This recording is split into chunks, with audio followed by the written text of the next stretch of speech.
Hai semuanya, terapi adalah alat yang luar biasa, jembatan yang membantu kita menyeberangi jurang-jurang emosional yang gelap. Kadang, rasanya seperti cahaya kecil di ujung terowongan panjang. Kita duduk di sofa yang nyaman, di ruangan yang tenang, berbagi cerita yang mungkin tak pernah kita sampaikan ke orang lain. Terapis kita, dengan tatapan yang penuh empati, mendengarkan, mengajukan pertanyaan, dan membantu kita melihat pola-pola yang selama ini tersembunyi. Proses ini seringkali transformatif, membuka mata kita terhadap luka-luka masa lalu, ketakutan yang tak disadari, dan cara-cara kita merespons dunia.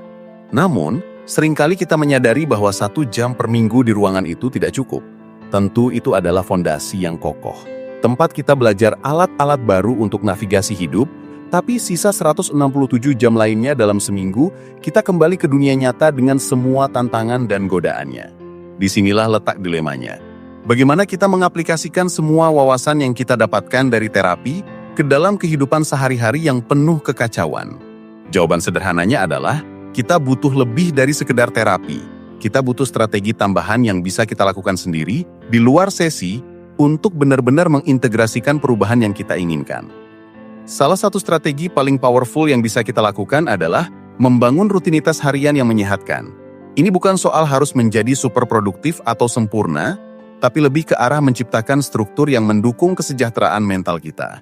Coba bayangkan ini. Alih-alih bangun tidur langsung meraih ponsel, kita bisa mulai hari dengan melakukan sesuatu yang menenangkan. Mungkin itu secangkir teh hangat sambil duduk di teras, menulis beberapa halaman jurnal, atau sekedar melakukan peregangan ringan. Rutinitas pagi ini memberikan kita kesempatan untuk mengatur nada hari.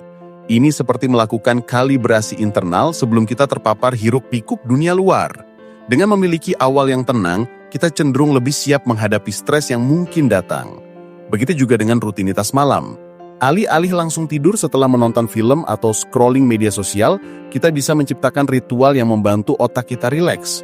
Mandi air hangat, membaca buku non-fiksi, atau mendengarkan musik yang menenangkan bisa menjadi sinyal bagi tubuh kita bahwa sudah waktunya untuk istirahat. Rutinitas ini, walau terlihat sepele, sebenarnya adalah bentuk self-care yang konsisten dan memberikan rasa kontrol di tengah ketidakpastian. Ini bukan berarti harus kaku dan tidak boleh dilanggar. Ada hari-hari di mana kita merasa terlalu lelah atau tidak bersemangat, dan itu wajar. Poin pentingnya adalah, kita memiliki rencana default yang sehat yang bisa kita kembali setiap kali kita butuh. Selain rutinitas, koneksi dengan orang lain adalah elemen krusial yang seringkali terabaikan. Terapi bisa menjadi ruang yang aman untuk kita berbicara, tapi itu tidak bisa menggantikan kehangatan dari hubungan personal. Terkadang, kita merasa terlalu malu atau takut untuk berbagi apa yang kita alami dengan teman atau keluarga, apalagi saat kita sedang dalam proses terapi. Kita khawatir mereka akan menghakimi atau tidak mengerti. Tapi coba pikirkan ini, kita tidak harus menceritakan detail terapi kita. Kita bisa sekadar meminta dukungan emosional dalam bentuk lain. Mungkin itu sesederhana mengajak teman minum kopi dan berbagi tentang hal-hal kecil yang membuat kita bahagia atau stres. Menghabiskan waktu berkualitas dengan orang-orang yang peduli pada kita bisa menjadi balsam bagi jiwa. Hubungan ini mengingatkan kita bahwa kita tidak sendirian, bahwa ada orang-orang yang peduli, dan bahwa kita adalah bagian dari sesuatu yang lebih besar dari diri kita sendiri. Sebaliknya, isolasi bisa menjadi jurang yang dalam, memperburuk rasa kesepian dan depresi. Jadi penting untuk sengaja mencari dan memelihara hubungan-hubungan ini. Ini bisa jadi tantangan besar, apalagi bagi kita yang introvert atau yang sedang berjuang dengan kecemasan sosial. Tapi mulailah dari hal kecil. 1 pesan singkat ke teman lama, 1 ajakan makan siang, atau bahkan bergabung dengan komunitas yang memiliki minat serupa. Sedikit demi sedikit, kita membangun kembali jaringan sosial yang menjadi jaring pengaman kita. Lalu, ada juga aktivitas fisik. Ini bukan hanya tentang mendapatkan tubuh yang ideal, tapi lebih ke arah bagaimana gerakan mempengaruhi mental kita. Saat kita bergerak, tubuh kita melepaskan endorfin, hormon yang secara alami bisa meningkatkan mood kita. Ini seperti obat antidepresan alami yang bisa kita produksi sendiri. Tidak harus lari maraton atau angkat beban berat. Jalan kaki di taman, yoga ringan di rumah, menari di kamar dengan musik kesukaan, atau bahkan berkebun, bisa memberikan efek positif yang signifikan. Aktivitas fisik membantu kita keluar dari kepala kita yang seringkali penuh dengan pikiran negatif dan fokus pada sensasi tubuh kita. Kita jadi lebih sadar dengan napas, dengan gerakan, dengan lingkungan sekitar. Ini adalah bentuk mindfulness in motion. Manfaatnya tidak hanya saat kita sedang melakukannya, tapi juga setelahnya. Kita merasa lebih berenergi, tidur lebih nyenyak, dan tingkat kecemasan kita cenderung menurun. Mulailah dari yang paling ringan. Misalnya, berkomitmen untuk jalan kaki 15 menit setiap hari. Setelah itu terasa mudah, kita bisa menambah durasinya. Kuncinya adalah konsistensi, bukan intensitas. Selanjutnya, kita perlu belajar untuk mengolah lingkungan sekitar kita. Lingkungan kita memiliki dampak yang sangat besar pada suasana hati dan pikiran kita. Ruangan yang berantakan misalnya, bisa membuat pikiran kita terasa berantakan juga. Jadi, membuat ruang hidup kita lebih rapi dan nyaman bisa menjadi bentuk terapi nonverbal. Ini bukan soal menjadi minimalis atau punya rumah super bersih seperti di majalah, tapi lebih ke arah menciptakan ruang yang terasa aman dan menenangkan bagi kita. Mungkin itu sesederhana merapikan meja kerja, menambah tanaman hijau, atau mengganti pencahayaan agar lebih hangat. Lingkungan yang tertata rapi memberikan kita rasa tenang dan kontrol. Selain itu, perhatikan juga lingkungan digital kita. Media sosial bisa menjadi sumber perbandingan, kecemasan, dan kelelahan mental yang luar biasa. Jadi penting untuk melakukan detox digital sesekali. Matikan notifikasi, batasi waktu penggunaan media sosial, atau bahkan unfollow akun-akun yang membuat kita merasa tidak enak tentang diri sendiri.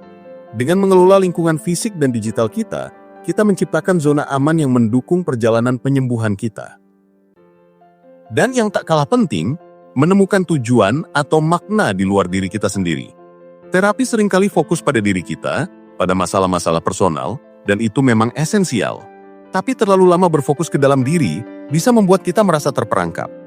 Saat kita mulai mengalihkan fokus kita keluar, pada sesuatu yang lebih besar, kita bisa menemukan perspektif baru. Ini bisa dalam bentuk sukarela untuk kegiatan amal, membantu teman yang sedang kesusahan, atau mengejar hobi yang membuat kita merasa terhubung dengan sesuatu yang lebih dalam. Tujuan ini tidak harus besar, mungkin itu sesederhana merawat tanaman, memasak makanan untuk orang yang kita sayangi, atau belajar keterampilan baru. Saat kita melakukan sesuatu yang kita pedulikan, kita merasa ada gunanya, kita merasa punya kontribusi. Ini mengisi kekosongan yang mungkin tidak bisa diisi oleh terapi semata. Kita mendapatkan rasa pencapaian, dan yang lebih penting, kita menemukan alasan untuk terus maju, bahkan di hari-hari yang sulit. Integrasi dari semua strategi ini adalah kunci untuk melengkapi apa yang kita dapatkan dari terapi. Terapi memberikan kita cetak biru, peta, dan kompas. Tapi kitalah yang harus berjalan, menghadapi badai, dan menikmati pemandangan. Strategi-strategi ini adalah bekal kita di perjalanan itu. Mereka adalah cara kita mengubah teori menjadi praktek, wawasan menjadi kebiasaan. Mereka adalah bentuk pengakuan bahwa penyembuhan adalah proses yang holistik yang melibatkan pikiran, tubuh, dan jiwa. Tidak ada satu sesi terapi pun yang bisa memecahkan semua masalah kita. Itu adalah proses yang berkelanjutan. Sebuah komitmen seumur hidup untuk menjadi lebih baik, lebih sadar, dan lebih utuh. Jadi saat kita merasa terapi saja tidak cukup, ingatlah bahwa kita punya kekuatan untuk melakukan lebih. Kita bisa mengambil langkah-langkah kecil, tapi konsisten, di luar ruang terapi, untuk menciptakan kehidupan yang lebih sehat, lebih bahagia, dan lebih bermakna.